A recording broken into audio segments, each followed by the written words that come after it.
بسم الله الرحمن الرحيم.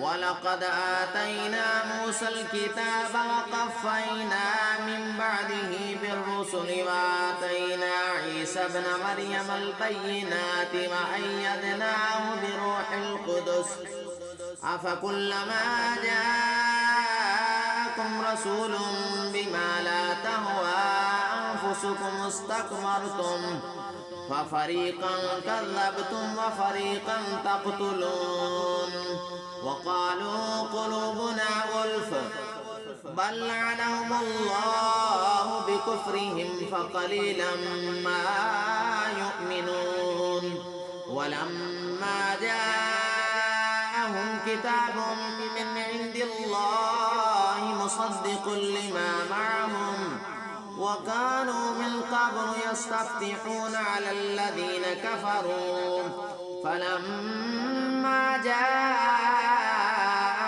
ما عرفوا كفروا به فلعنة الله على الكافرين. بئس ما اشتروا به أنفسهم من يكفروا بما أنزل الله بغيا أن ينزل الله من فضله على من يشاء من عباده فباءوا بغضب على غضب وللكافرين عذاب مهين.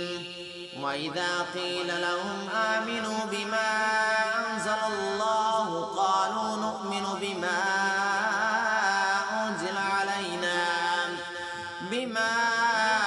أنزل علينا ويكفرون بما وراءه وهو الحق مصدقا لما معهم قل فلم تقتلون أنبياء الله من قبل إن كنتم مؤمنين ولقد جاءكم موسى بالبينات ثم اتخذتم العجل من بعده وأنتم ظالمون. وإذ أخذنا ميثاقكم ورفعنا فوقكم الطور خذوا ما آتيناكم بقوة واسمعوا قالوا سمعنا وعصينا وأشربوا في قلوبهم العجل بكفرهم قل بئس ما يأمركم به إيمانكم إن كنتم مؤمنين. قل إن كانت لكم الدار الآخرة عند الله خالصة من دون الناس فتمنوا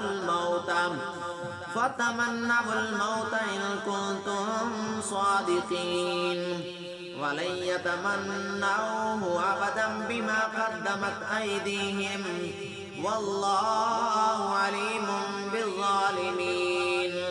ولتجدنهم أحرص الناس على حياة ومن الذين أشركوا يود أحدهم لو يعمر 1000 سنة وما هو بمزحزحه من العذاب أن يعمر والله بصير بما يعملون. صدق الله